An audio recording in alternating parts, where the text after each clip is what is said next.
Welcome to episode 26 of Battle Academy Podcast. My name is Monica. You may know me in-game as Anthissa or on social media as Anthissa21. While we do have the announcement of the next Silph Arena Cup, known as the Commander Cup, I'm going to put that on the back burner for now until next week. I think I've got some time for that. Because this week I want to talk about battling outside of Silph Arena and, say, Go Stadium and all of that. Those are the ones that are really big on social media. However, there are other battles and such going on that you may not be aware of. This includes things like the Specialist Cup and the Nexus Cup. And this week, one we're going to focus on, the Indigo League. This is started up by Team Rocket Academy. You can find them on Twitter and on YouTube. They do a lot of PvP tutorials and videos and stuff like that. The whole point, of course, similar to Battle Academy, they want to help you get good at PvP. I sent out an email, or actually I direct messaged Sosaflow on Twitter, who is one of the heads of Team Rocket Academy. They, of course, can be found on Twitter, and they gave me some insight into the Indigo League on how it works and what you can expect if you're interested in doing this kind of matchup. So the Indigo League is basically a team versus team competition. There are 6 teams in total in the game. Now, this is not currently open at the moment. They wanted to give the opportunity for this to some of the gaming groups that have been doing Pokemon Go PvP from the beginning, including the Go Stadium Elite Four, who used to do their own kind of Elite Four challenge. You would battle each member of the Elite Four, and at the end, you would battle the challenger, or the champion, excuse me. You were the challenger, they had the champion. And then you would be given bragging rights until the next season or the next time the Elite Four challenge came around. Then, of course, there is Mazur Gaming. I don't know too much about it, but I do know that they recently signed on Speediest Chief, who is one of the top PvP players in Pokemon Go. So that's really interesting right there. There's also Pokebattle Tower, Regicide, and the Thunder Lions. These 6 teams will meet 2 teams to a match, and there are 5 battlers for each team, and the battlers will face each other one-on-one. The cool thing about this is that before a match, each team gets to pick 5 Pokemon that will be banned. These 10 total Pokemon cannot be used in the match that week. From there, they will do an easy draft to pick and build their team, and there cannot be more than 1 Pokemon of that type in the team. So basically, if one member of the team drafts Wigglytuff, nobody else on the team can have it. So that's kind of cool. It makes it a little more harder to work around doing the draft style. If you don't get the Pokemon you want, you're up a creek. Now, the other team can draft a Wigglytuff there if they want as well. So just because one team takes a Pokemon doesn't mean the other team can't have it too. So that makes it a little more level playing field. This setup also includes Shadow-type Pokemon as well. So if one person takes a Shadow-type Pokemon, somebody else on the team can't have that Pokemon, Purified Shadow or not. So say somebody picks Shadow Victory Bell. No one else on the team can have any form of Victory Bell whatsoever. There is no CP cap on these battles, so my guess is they're probably playing in Master League. And I'm saying guess because I have been kind of rather busy and not been able to watch any of the matches, which you can watch these on Twitch through Team Rocket Academy. They have their own Twitch site. Pretty sure it goes by the same name, Team Rocket Academy. And the Twitter site will announce the matches a week ahead of time, so you can kind of schedule your day around it if you want to watch one of those and you're very interested in it. Now, as I mentioned earlier, it's not open yet, but it is a possibility in the future. If you're interested in any of this, at this point in time, your best bet is to contact these 6 teams, talk to their leaders, and see if there's any chance you might be in consideration for the next go around. Basically, pick the team you think you're good enough to join and you want to join their Discord, and start talking to the leaders. If you've got the skills, they might consider you. So it's definitely worth taking the chance on that. Now, they are currently in week 2, and this is going to be a 5-week long season. So we'll see what happens at the end of it. It'll be pretty interesting. For the inaugural season, they're not really doing anything with the Silph Cup metas, although it is an idea that is possibly on the table going into next season. Now, a lot of what I've seen cropping up lately has started to go into this team play direction. It's looking really, really interesting. So I asked Sosaflow if they thought this was the direction PvP was headed. And they told me on Twitter that they really hope so, because community battling at the current point in time is very single player mindset. You're pretty much by yourself pulling up Go Battle League or Silph Arena and doing these remote events.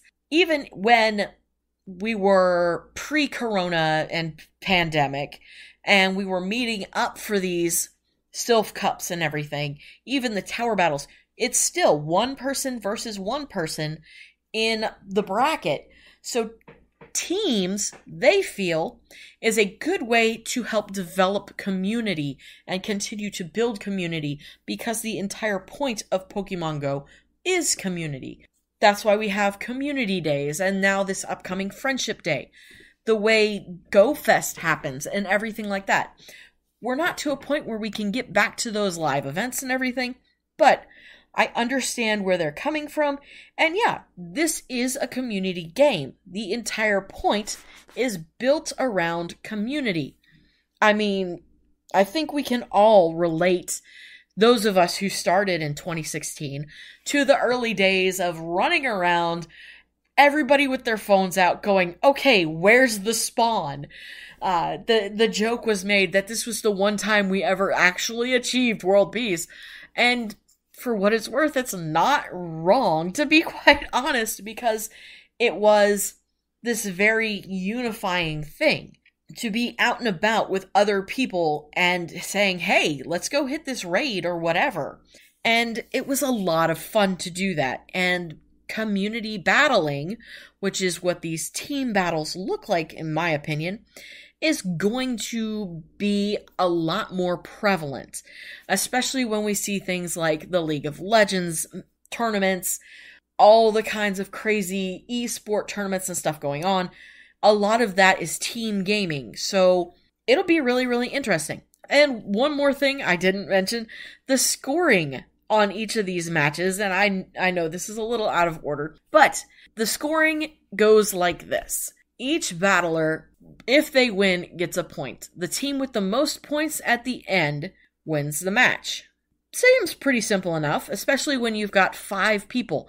I think in this case, for a team battle, that makes it very fair and very balanced. And you're not just sitting on, depending on one person. Unless, of course, you're tied point-wise 2-2, and now you're waiting on this last person, and then it gets kind of nail-biter. But yes, that is Indigo League. I hope that was cohesive enough and that made sense. I'm a little scatterbrained, my apologies. But, yeah, it sounds really, really interesting. If you're interested in catching some of this yourself, again, the Twitch account you can look for is Team Rocket Academy. Go ahead, look them up on Twitter and YouTube as well, and give them a follow and check them out. It's really, really interesting, and I myself am going to look into watching a few of these matches as well. And, who knows, maybe give you guys a little more insight on all of that. You all a little more insight on all of that. My apologies. Speaking of battling and Team Rocket, there is good news for all of you who have been working on your Rocket battles. Team Go Rocket is finally back. Niantic had turned off Team Go Rocket encounters a couple weeks ago because apparently in one of the updates there was a bug that was messing everything up. Nothing was ever said about what the bug was specifically. However, there were a lot of jokes and memes going around about Team Rocket being on vacation. Well, vacation is over and they are coming back. In celebration of this, they are giving a special Team Rocket box in the shop. It consists of some Pokeballs, some Ultra Balls, and of course a Rocket Radar. You can get that for free in the Go shop if you're still needing a Rocket Radar for anything. So definitely take advantage of that, especially if you're looking on getting your Team Rocket associated medals taken care of. And to make up for the extended absence of Team Rocket, Niantic has said that Shadow Zapdos will be returning as an encounter when you defeat Giovanni from Tuesday, June 1st to Thursday, June 17th for this year. And basically, the month after next, you will still get another chance at Shadow Zapdos. So that'll give us May for Moltres. So we'll get Moltres in May. And then the first couple of weeks of June, you will have an opportunity to get your Shadow Zapdos if you did not get one this month because of the absence of Team Go Rocket.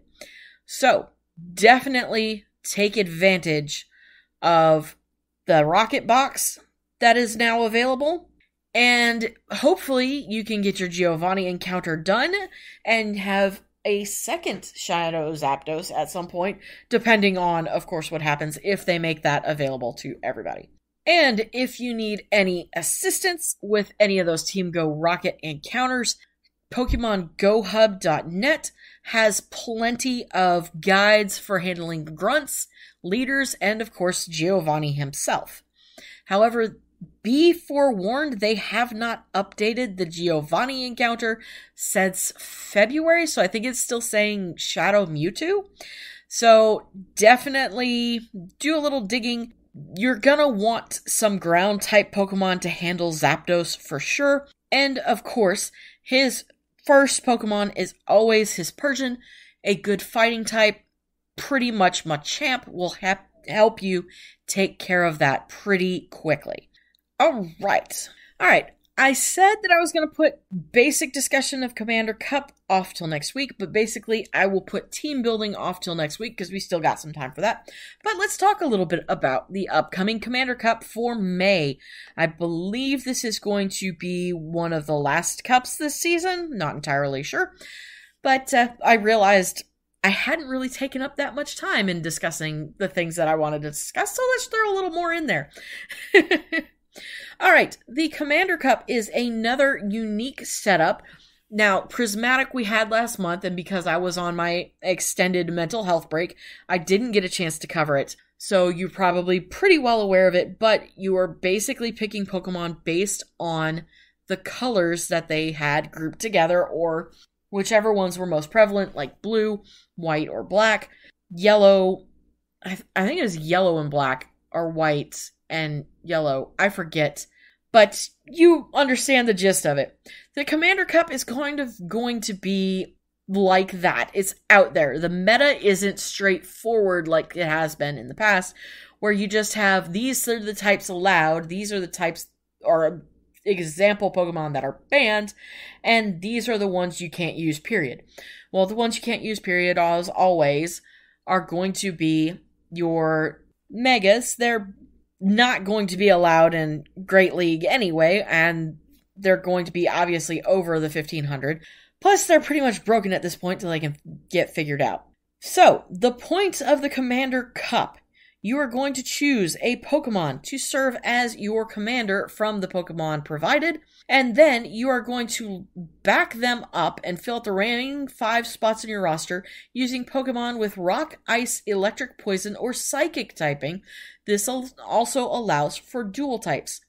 The commanders you can use: Munchlax, Shiftry, Excavalier, Steelix, Empoleon, Jellicent, Bronzong, Noctowl, Alolan Marowak, and Poliwrath. You are not allowed. These are bans. Steel types, Megas, Legendaries, Mythicals, Shadows, Abomasnow, Galvantula, Stunfisk, Medicham, Wobbuffet, Pachirisu, Drapion. That's an interesting setup right there because you're losing some of the steel and electric types that they're allowing. Galvantula would have dominated, I think, as well as Stunfisk in both flavors. So this puts an interesting spin on it. You have to have one of these commander Pokemon. And let me tell you right now, these are pretty solid Pokemon that are listed here. Steelix, if you get the right moveset on it, can do some pretty good work.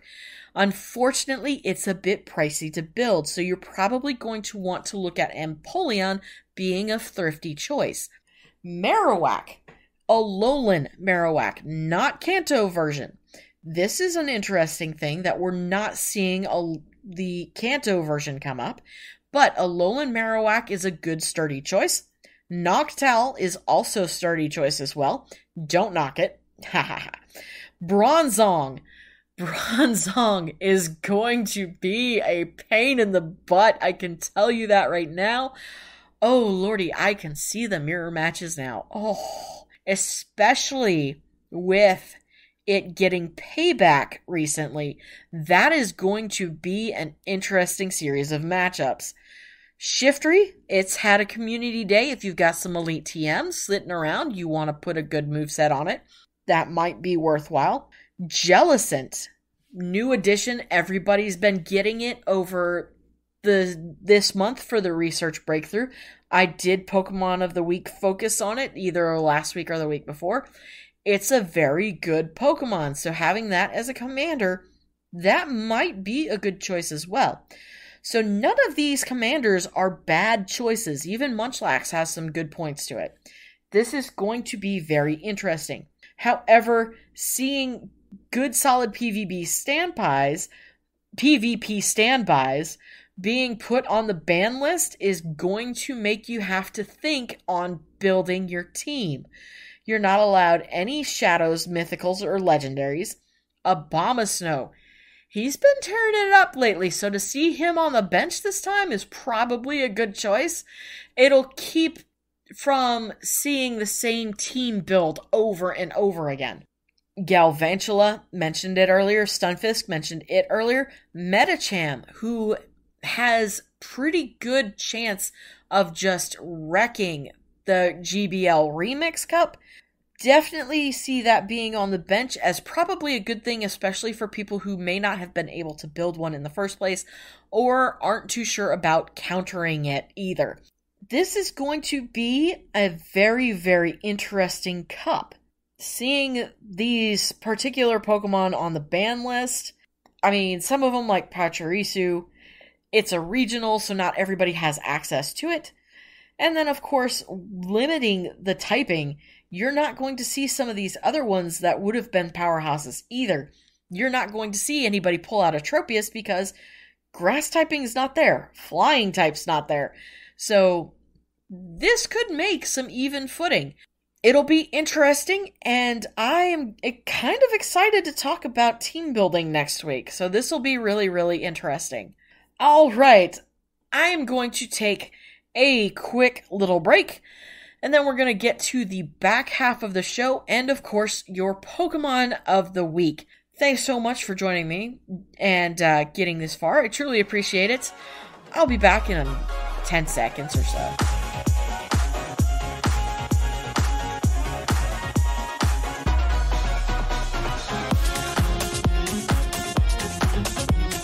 Alright, welcome back. This is the annoying part of the show where I do a little bit of shameless self-promotion. If you're interested in contacting me, having any questions or comments, by all means, you can check me out on any of my social media channels. I am on Twitter and Instagram at Anthissa21. With Instagram, it is Anthissa.21. There is a difference, unfortunately. Although I think just searching the name without the dot should bring me up as well. Not entirely sure, haven't done it. You can also email me any questions, comments, concerns, something you want to talk about. If you need to correct me if I've made a mistake, anerdblog@gmail.com, and I will gladly read through it and possibly get you on the show, get mentioned on the show, read it on the show, whatever. And yeah, by all means, if you're interested in that. If you're interested in supporting the show, you can leave a review on Apple Podcasts or whatever podcast system you're listening to, with, of course, the exception of Spotify. One of these days they'll figure it out. You can also give me a follow on those platforms as well. And I try, and I haven't done it lately, but I'm going to get this fixed. I try to get episodes up as quick as I can on YouTube. Doesn't always work out as well as I'd hope. But if you want and you want to listen through YouTube, just ring the little bell. You'll get notifications anytime I post a new episode. You can also like and follow on there as well. And of course, all of that would be greatly appreciated. I am going to try and get a Ko-fi started. I'm probably saying that wrong. It's probably just coffee. But, and then you can, if you feel so inclined, do a monetary donation. Leave one for me there. Or if you want, you can support me on my Red Circle page, which is what I usually link to in Twitter when I go live there. You'll click that link, be brought right to my Red Circle page, and it will say support this podcaster if you want to support me with a little donation there. You don't have to, though. I'm just letting you know those are ways that are available. But just the fact that you're listening to these shows is more support than I could have ever hoped for. All right, now that I've got the boring stuff out of the way, I don't really have an AP Battle Academy tonight, or today, whatever time you're listening to this, but I do have a Pokemon of the week. And this week, it is going to be Barbaracle. Why? Because he's new. And because he's actually not that bad. Scrub and Clawitzer? Clauncher. Dragalge and Clawitzer were not that great. But Barbaracle, hey, not too shabby. We're going to take a quick little look-see at the pvpoke.com resources. It is ranked number 162 in Open Great League. It is an 80.4 for a lead out and an 82 for switch. So it's looking pretty good. It's got a consistency rating of 80. And these, of course, are numbers out of 100 to give you an idea of where they rank. He takes key wins against Skarmory, Alolan Marowak, Abomasnow, Bastiodon, and Umbreon. However, keep an eye out for Azumarill, Galarian Stunfisk, Defense Deoxys, Swampert, and Hypno. Of the moves available, you have fast moves of Fury Cutter, Water Gun, and Mud Slap. Charged moves are going to be Stone Edge, Cross Chop, Grass Knot, and Skull Bash. PV Poke recommends Fury Cutter, Stone Edge, and Cross Chop. And that's the way it looks on the thing of who's got what preference. Fury Cutter is in the lead at 41%. However, Water Gun's not too shabby at 34%. Mud Slap falls a little bit behind at 32%. Charge move preference, Stone Edge is at 33%. Cross Chop is at 31%. Grass Knot, not too shabby, 23%. Skull Bash, however, is left in the dust. So look at those 3 charged moves if you're interested. Grass Knot could be a spicy pick. However, Stone Edge and Cross Chop are looking like your best bets. He is a rock and water typing, primary rock, secondary water. Weaknesses against grass, electric, and fighting and ground. However, they pick up resistances against fire, poison, normal, ice, and flying. Your rank 1 IVs that you're going to look for are going to be 0, 10, 13 at a level 21.5. So getting close to that is also worthwhile as well. Again, IVs that are listed does not necessarily mean that those are the IVs you have to have. When you take it into Ultra League, it falls a little bit off 190 in the total overall ranking. Taking wins against Articuno, Togekiss, Charizard, Lapras, and Alolan Muck. However, be careful of altered form Giratina, Cresselia, Swampert, Melmetal, and Obstagoon. And consistency, still pretty good at an 80 out of 100. So not too shabby. It does have the ability to go to Master League. However, you go up to Master League, it falls off hard. It comes in at number 268, and as a lead, it's at 53 out of 100.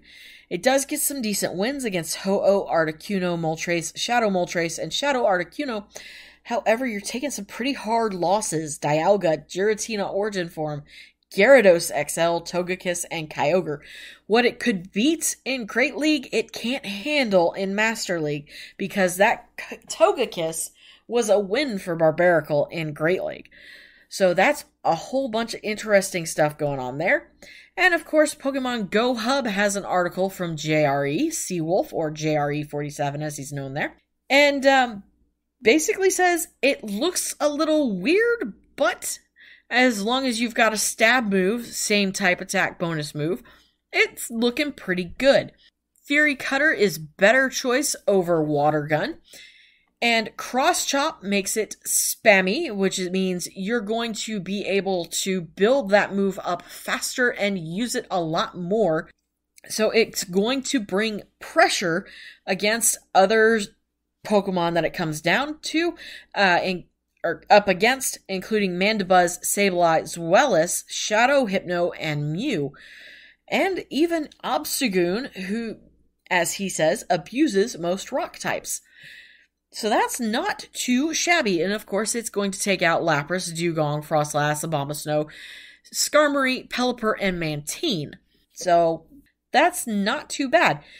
Number 1, IVs. IVs not too necessary if you're looking at Open Great League. It can be a little bit bait dependent, depending on who you're dealing with. So having a good safe swap in the back is not a bad idea. However, taking it to Ultra League gets a little rough. As I've always stated from the PV Poke section on this, you're going to have a bit of a tough time. Now, it is going to get things like Scizor and Obstagoon still. However, it's not going to hold up as long as you'd hoped. It does put up a good fight against things like Clefable and Granbull, as well as Amok, like we mentioned earlier, and Gengar. So it's not a too shabby of Pokemon. I wouldn't go so far as to take it to Ultra League, but that's just me. However, it is going to be a worthwhile Pokemon to consider in the long run. Alrighty. That's it. That's a show. Thank you so much for joining me. Again, if you have any questions, comments, concerns, something you want to tell me, something you want me to read on air, story you want to tell, whatever, by all means, shoot me an email, anerdblog@gmail.com, or you can hit me up on Twitter or Instagram, Anthissa21. Thank you so much for joining me. I truly appreciate it. Next week, we're going to get into some Commander Cup team building and maybe take a look at the Specialist Cup, which is another outside of Silph battle opportunity. Thanks so much for joining me. I truly, truly appreciate it if you made it to this point in the show. I hope you have a wonderful time of day it is, wherever you're at. I'll see you all next week.